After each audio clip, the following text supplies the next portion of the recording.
too. Like, you know what I mean? Because it can't be a very. I'm very competitive. You know what I mean? I think that we all should. I think being competitive is a great trait to have. But the camaraderie. Am I saying that right? Camaraderie. Excuse me. Is very important. You know, there's no I in the word team. Amen. You know what I mean? And at the end of the day, I'm gonna do what I would want somebody to do. If I'm in that space or in that position. You know? In all fairness, my song Lessons, the remix, you were the one who called me first and said, yo, I love this record. Yeah. Holler at me if you need me. Yeah. And I was like, here's the instrumental. I was like, immediately, so I thank you for that. For sure, bro. So, and I'm trying to keep an eye on time. Okay, I got a little time. Yeah. So Prince, if anyone ever know about Prince, was notorious for doing a big concert. And after he did his big concert, he would do a little small concert, right? He'll do and it was notorious about it. One thing I've learned about you through the years, I don't know if you still do it, is after you do your concert, you find a studio to record at. Typically, yeah. I've kind of slowed down on it a little bit just because, you know, rest is important. Yeah. You know what I mean? You only get one body.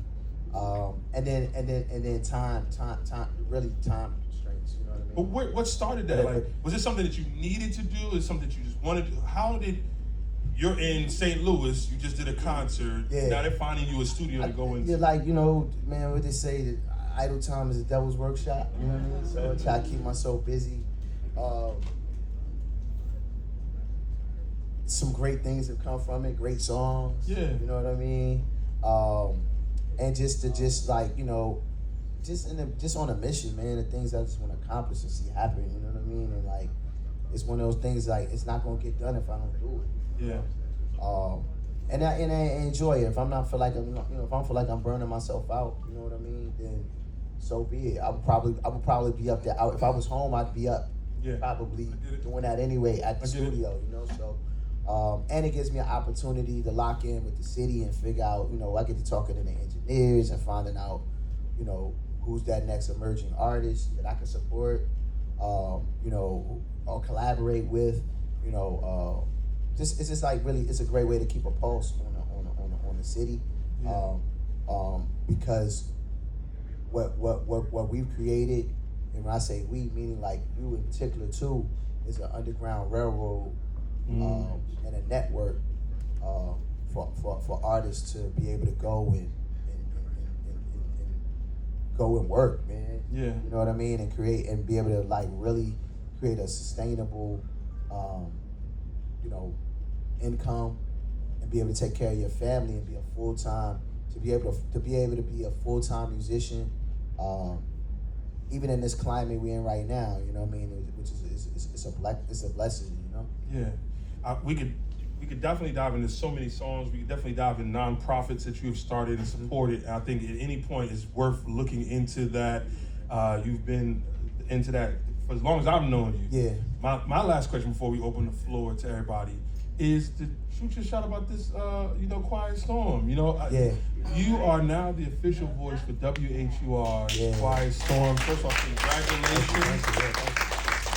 What inspired it? How did it happen? How do you feel doing it? You know. So radio's always been a passion of mine. It's something I've been like plotting on for like 20 years. Yeah. You know what I mean? For a number of reasons. You know, it's a changing of the guard. It's a necessary thing. I don't care for the term necessary gatekeeper. Yeah. You know what I mean? But you know, it needs new blood. You know what I mean? Like, it's just a natural progression of things. You know what I mean? Which is change is necessary, but also continuing the legacy of things that our greats have done. Yeah. Is even more important. You know, to me.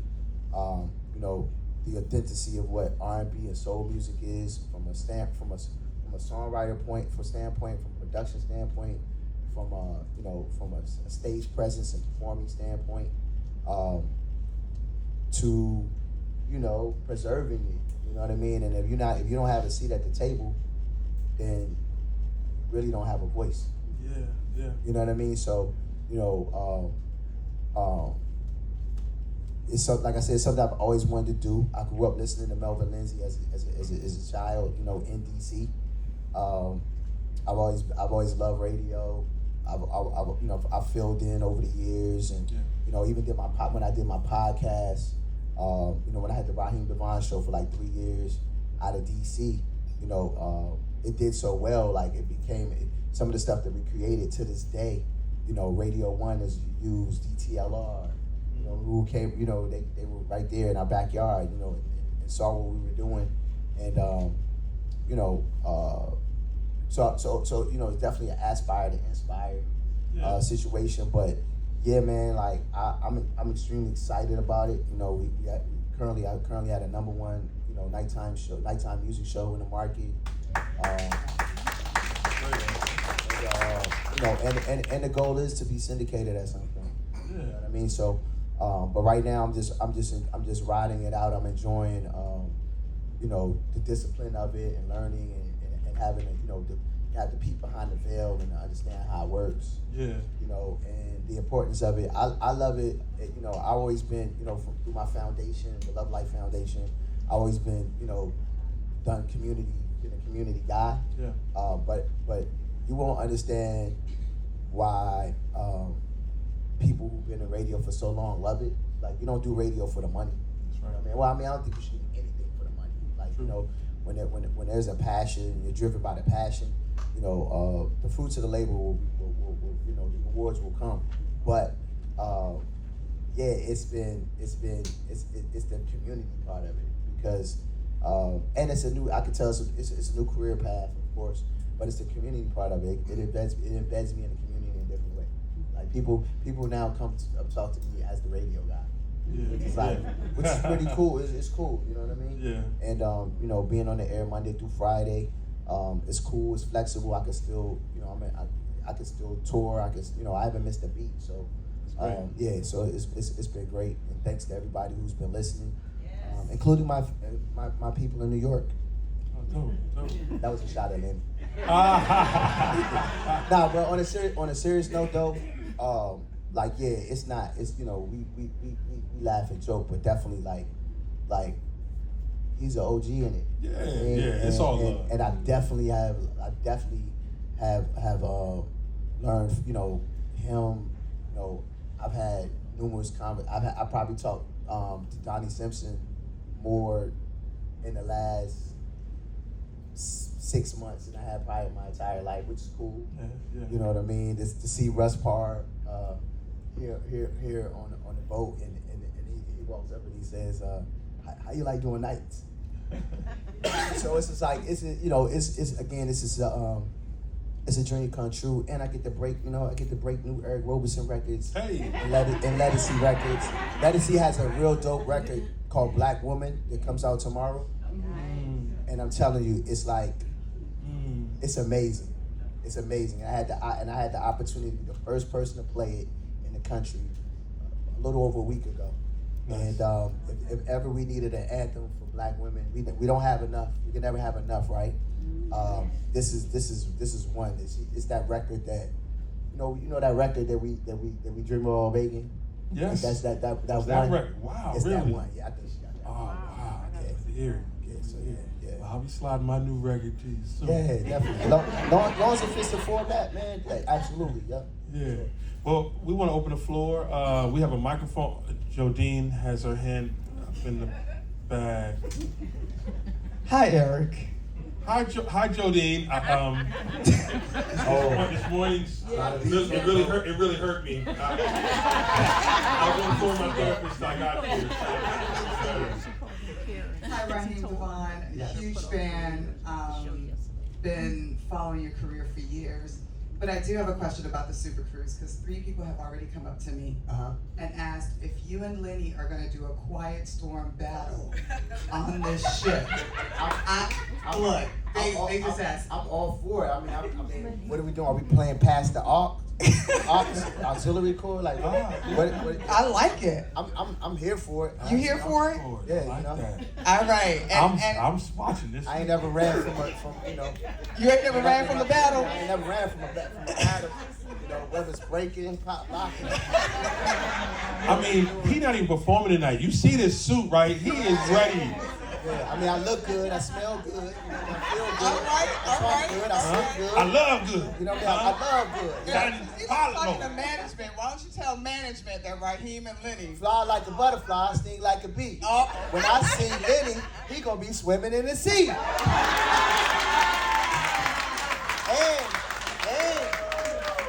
And let Lenny know, I got a cheat code. I am an R&B singer. Yeah. Pass the aux, and he's gonna sing the songs too. Wow. And I write songs with no pen. There we go. Huh? Yeah. Where you at? All right. Thank you, I know Jody. we all gotta be old. Jody is always insinuating. There's always instigating a battle. Just always. Where's the love? You know, just. Any other questions? Yeah, right here in the front, and then you right here. Hi, my name is. Oh, hold on. He's bringing a mic to you. Hi, my name is Sonia from DC. What inspired you to write Bob? Oh, that was a conversation with a good lady friend of mine from DC, and she said before we got off the phone, she jokingly said, "I'm about to go kick it with Bob." Like, Bob, who's Bob? Like, that's your boyfriend? And she was like, no, nigga, battery operated boyfriend. I was like, what? I was like, oh, I cannot wait to get to the studio. And she told me that. And what's crazy is one of the producers on the record, his name is Bob. His name is Big Bob. Hilarious. His Ain't name no is- accident. His name is Big Bob. So and we were in a space at that time where they you have some, I don't want to say these are my friends, but people can be one-dimensional thinkers, or they can tell you, like, people will tell you, oh no, you can't like write about this, or like that's not, you have two different types of creatives in the music business. You have innovators and risk takers, and you have followers. People who just say that, like, okay, I'm gonna go make the record that sounds like Drake. Or I'm gonna go make a record that sounds like Kendrick. Or they'll tell you, you need to make another Love Experience. Like, that's impossible. You know what I mean? So, and then you have people that just say, like, they're just risk takers and they do different things. So right around this time, I had done a record, my own thing, right? And what fueled that record, which it ended up being, it was my first record on a Drumline soundtrack. This is my first, I just got signed a job, and this is like my first like major placement. They got me a song on the Drumline soundtrack. It's a record called My Own Thing. And if you listen to the record, I say, like some of the lyrics of the record, I'm saying, today I'm gonna do this, today I'm gonna do this, today. And then the hook says, I'm gonna do my own thing, my own thing, my own thing. Because I was in the studio that day and I was so pissed because they were telling me like what I should do and what I can't do. And I'm the person that, Charlemagne the God told me on the Breakfast Club, the last time I was on the Breakfast Club, years ago, he told, his words to me were, don't do radio. We don't want you in radio. And I have the #1 nighttime radio music show in the city now.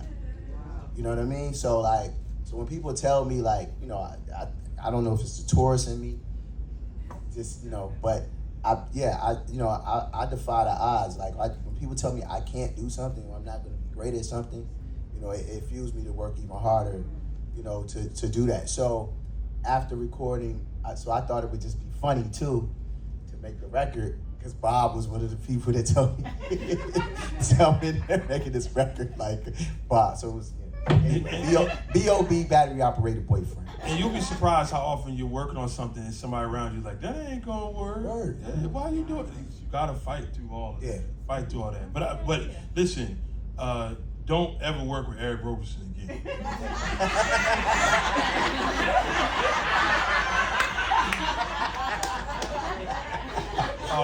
Microphone to this young lady right here.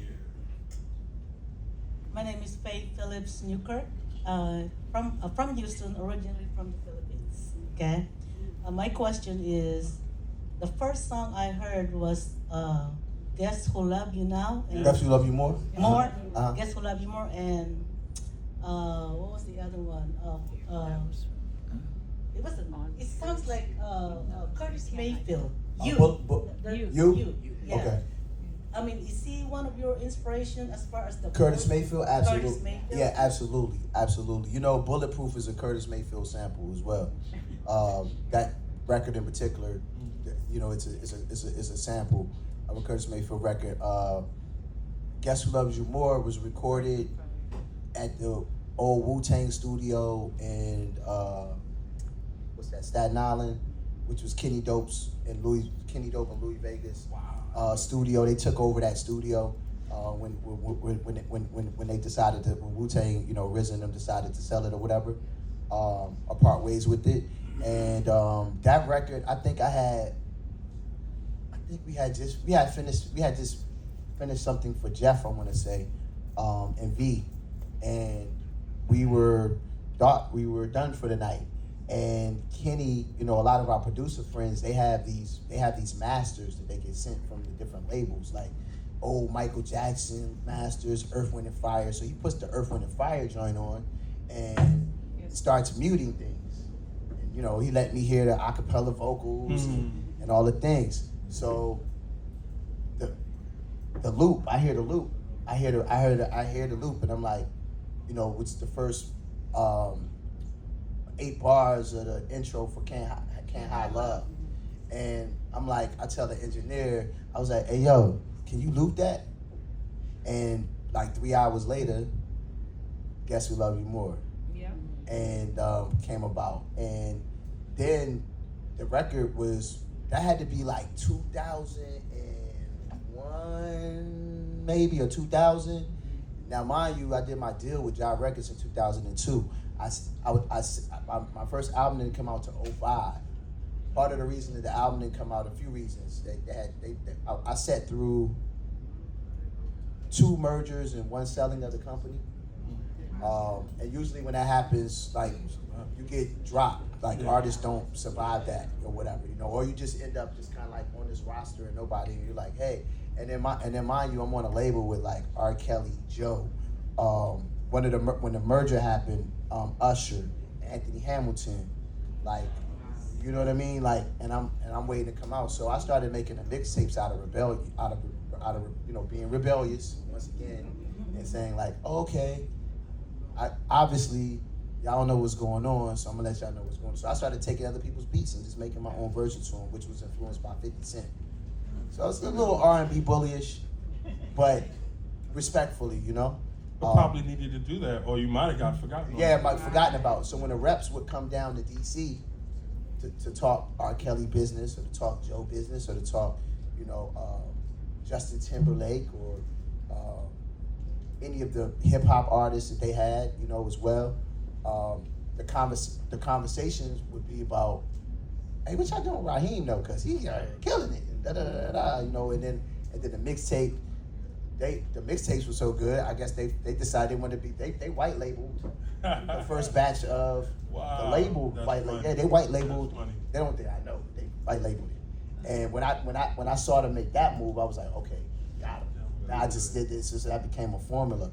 But my point being is that they were still on the fence, saying like, hey, you don't have a single.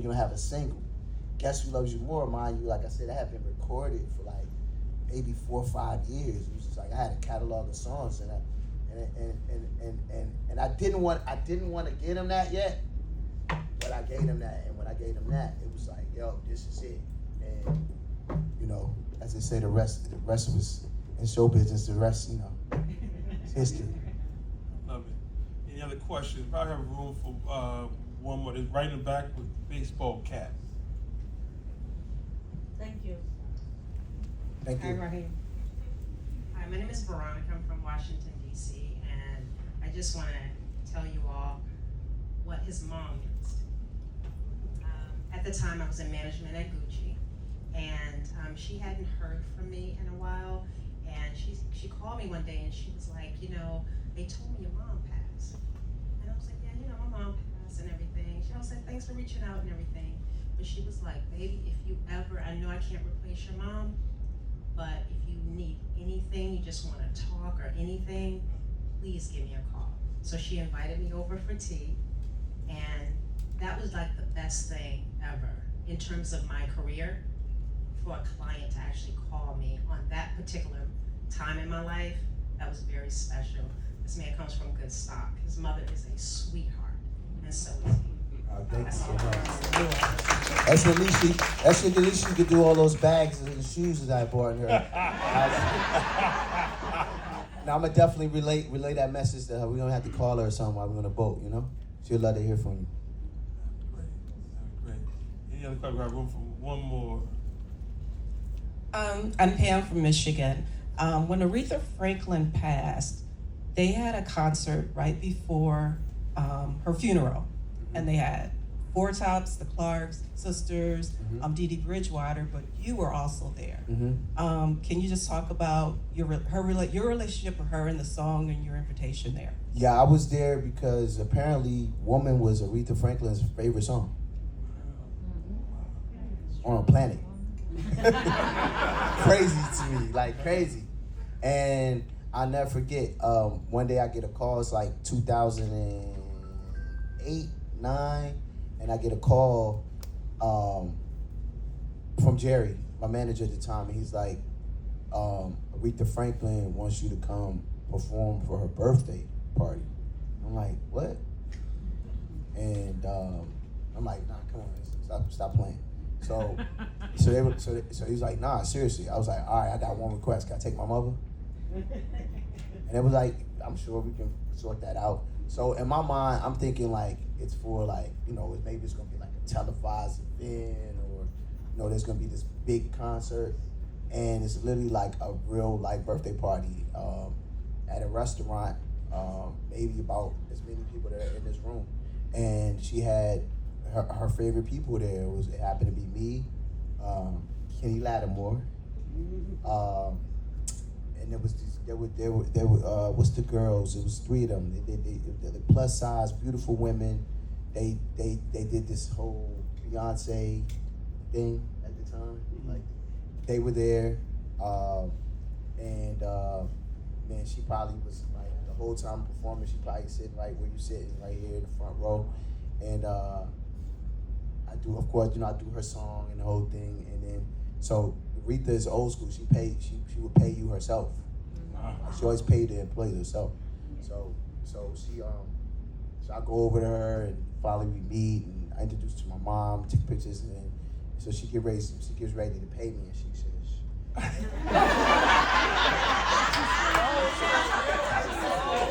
And I was going to joke that's when she was looking at the money from, and that really happened. Give me a pen. Like check, whatever, boom, boom, boom. And then she said, she said, that song Woman. She said, did you write that song? And I said, yes, ma'am. She said, could you write me a song like that? And I said, absolutely. And I went home, I called Chucky, and I said, yo, Aretha wants, and Chucky, he fought me on this a little bit. And I said, bro, I gave him a suggestion of like what it needed to feel, because she wanted it, you know, it needed to feel like. So my record, Queen, I don't know if anybody's familiar with my song, Queen. I had a record called Queen. Queen was Aretha Franklin's song. Wow. And she got sick and never got an opportunity to perform it. I spoke to her actually maybe a month or a few weeks prior to her passing. You know, it was very brief. You know, I just called her, let her know, you know, she was in my thoughts and prayers, and she told me thanks for calling and all that. And but the coolest thing ever, Essence Music Festival. I can't remember what year it is. I'm in the Super Lounge. It's when Essence was Essence. In the Super Lounge, and I'm performing in the Super Lounge, and I get off stage, and someone says, Aretha is on stage performing your song. Wow. So she would sing, she would perform it too. Yeah, she would perform it. Yeah, so yeah, great opportunity, really cool experience, and of course, when she passed, they wanted to make sure that I was there and perform the song and whatnot. So every time I go to Detroit, and I perform that record, I definitely do it with her in thought and heart and mind. Wow. Spirit, yeah. Well, first of all, make some noise for Raheem DeVaughn. I want to make sure you tell everybody where they can be in touch with you, and also you're performing on the last day with Take Six, which is going to be amazing. Anthony Brown is right now performing at World Stage, but we also have the comedy show tonight with, of course, our host, Dan Wayans, Melody Camacho, Guy Torrey, and Bruce. It's going to be hilarious, 6 and 9 o'clock. There's so much going on. Langston Hughes II will be at the Explorers Lounge right here at 11 p.m. tonight. Amazing young talent from Washington, D.C. And we have the Frankie Beverly tribute tonight at midnight at the World Stage. Make sure you have your white on. It's going to be amazing. Of course, late night, old school hip-hop party, Rolling Stone with DJ Cool at 10:30, and then a party with DJ Times. Tomorrow is the sneaker ball theme. Bring your hottest kicks out, and we'll have Sheila E. and Karen White tomorrow. So it's going to be super great. Same name, different song will be a game that we'll be playing tomorrow. I'll be hosting that, as well as the 80s version of Lyrically Correct. Y'all better come correct this time. With that said, how can people stay in touch with you, good brother? And what would you like them to know last as we bring to a close? A few ways. I have official website, RaheemDeVaughn.online.global. Again, that's RaheemDeVaughn.online.global. The only thing that you cannot get there is merch. I will eventually create a merch store, but I like the fact that people being able to get the merch from me. Like, unfortunately, you have to come to the shows or come to the events and stuff like that. It creates more of an organic experience where we can talk and all the things. But Raheem DeVaughn online .global, and then of course Instagram Raheem_DeVaughn, Twitter formerly known as X, I'm there as well, and Facebook.com /Raheem DeVaughn. You can find me there as well. Right on the other side of, is it right directly on the other side of this wall? Okay. We have I have merch. What size shirt you wear? 2X now. You But pull it- can you pull it XL to when I first got on the boat. Can you pull the form real quick and bring it in for me, girl, please? I have a few shirt options. I have a long sleeve shirt option, a hoodie option, of a My Mic Stays On merch. Who has it has some of my friends on there as well. No particular order of greatness, but people that I admire, I think that are very dope from the era, an era that I think is very important to me. We got a hoodie for Eric. Make sure you bring a shirt. Make sure you bring a shirt for him too, please. Look at that. Yeah, so. My name is on it, huh? Because clearly, if you came to the concert last night, you know that Eric Roberson's mic stays on, right? Hey man, Mike stays on. I can make some noise for that, dude. And we got some his and hers snapbacks as well, and then I also will be signing. I got my autograph, my QR code autograph. I'll autograph these for you. Anybody that wants to tap in. Respectfully, you know where to find me if you want to listen throughout the week. I'm not into stealing listeners or anything like that. We do have a large demo of people that are listening across the country because of technology and the app and all the things. So yeah, of course I'll performing on Saturday night. We Take Six. It's gonna be 2 shows. 2 shows. It's an early show. 6 and 9. And it's 6 and 9. And yeah, man, we're out here. We're on a boat. This is great. Ladies and gentlemen, Raheem DeVaughn.